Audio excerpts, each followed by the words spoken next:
से कोई नहीं बचा सकता। तुम्हें इसका भागीदार बनना पड़ेगा।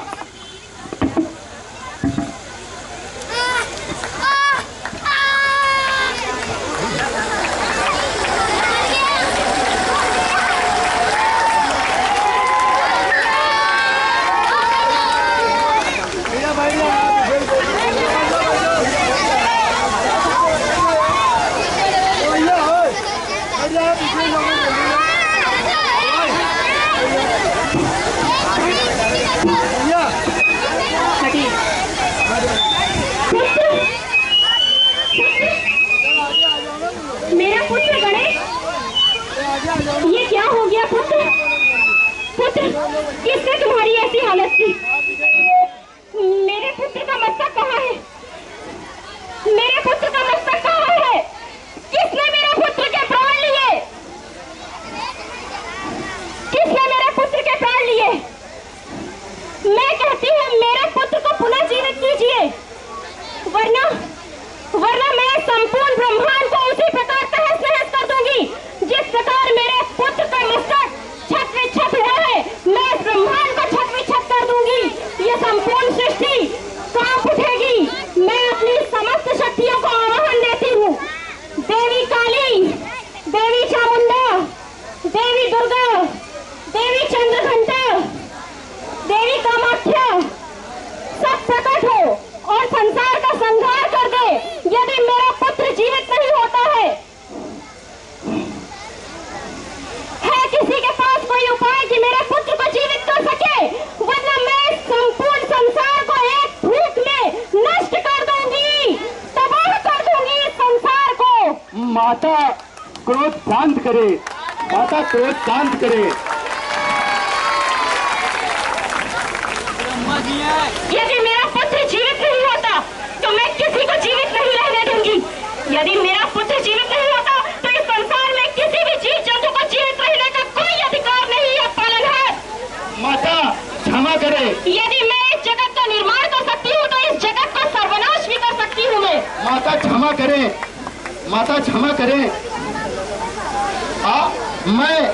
मैं आपसे आश्वासन देता हूँ कि मैं पुत्र के शीश का प्रबंध करता हूँ और पुत्र को पुनः जीवित करता हूँ। ठीक है। हे हरि नारायण, यदि आप जगत पालनहार है, यदि आप मुझको ये आश्वासन दे रहे हैं कि आप मेरे पुत्र को पुनः जीवित करने हेतु मस्तक का प्रबंध करेंगे, तो मैं एक अवसर प्रदान करती हूँ आप सभी को। मेरे पुत्र को शीघ्र जीवित किया जाए, अन्यथा परिणाम अच्छा नहीं होगा। यदि मैंने तांडव शुरू कर दिया तो कोई नहीं बचेगा, ना देव बचेंगे, ना दानव, ना नर, ना पशु पक्षी, ना जीव जंतु। इतना समझ लीजिए। इसलिए मेरे पुत्र गणेश को पुनः जीवित किया जाए। माता मैं श्री गणेश के पुत्र के शीश का प्रबंध करने तो शीघ्र जाए और जाकर के मेरे पुत्र के मस्तक का प्रबंध करे। यहाँ खड़े होकर के वार्तालाप न करते रहे पालनहार। अवश्य देवी।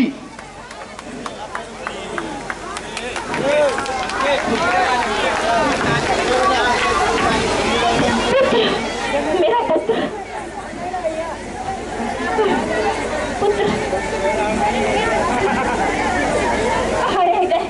कहाँ रह गए श्री हरि विष्णु? अभी तक क्यों नहीं आए? मेरे पुत्र को जीवित करें महादेव, मेरे पुत्र को जीवित करें। देवी पार्वती, अपना क्रोध शांत करें। आपने श्री हरि विष्णु जी से आदेश दे दिया है और वो जल्द ही इस चीज का प्रबंध करते होंगे। पुत्र गणेश का मस्तिष्क जल्द ही आता होगा। माता अपना क्रोध शांत करें। देवी पार्वती, माता ये गजमुख प्रस्तुत है। गजमुख? आप गजमुख क्यों लेकर के आए श्री हरि विष्णु? माता मैं संसार की जिस समय मैं गया लेने तो माता संसार की सारी माताएं अपने पुत्र को लेकर सो रही थी, मगर एक हथनी का बच्चा अलग सो रहा था तो उसका शीश उतरवा के लिए आए हम। ठीक है, मुझे मेरा पुत्र जीवित चाहिए, इसलिए आप ये मस्तक स्थापित करें मेरे पुत्र के मुख पर। और महादेव, आप ही के इस त्रिशूल ने मेरे पुत्र के प्राण लिए हैं, जीवित कीजिए मेरे पुत्र को।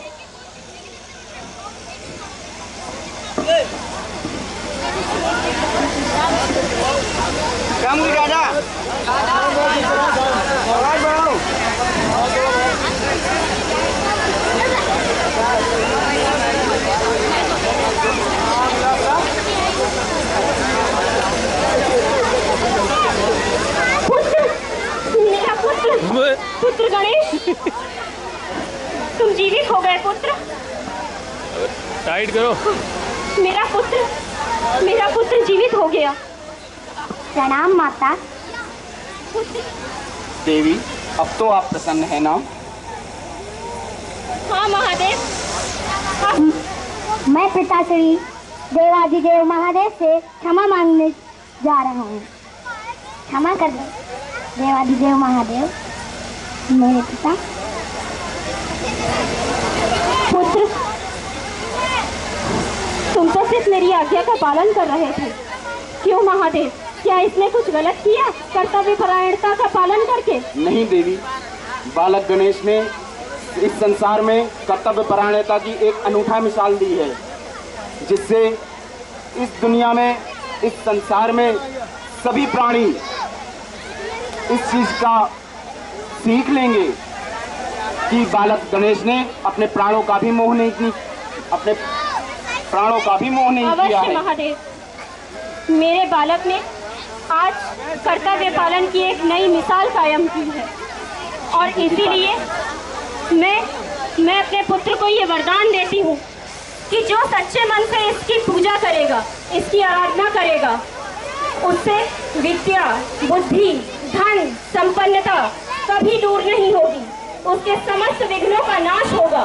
ये मेरा पुत्र सुख करता और विघ्न हरता होगा, और संसार के समस्त देवों में प्रथम पूज्य होगा।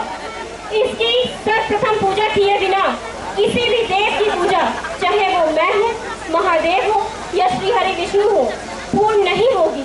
इसलिए यदि किसी भी देव की पूजा करनी है तो सर्वप्रथम मेरे पुत्र श्री गणेश का पूजन किया जाए। ये प्रथम पूज्य है, समस्त विघ्नों का नाश करने वाला है। इसलिए आप सभी गणों से मैं कहती हूँ कि मेरे पुत्र का जयकारा लगाएं और इसकी महिमा का मंडन करें।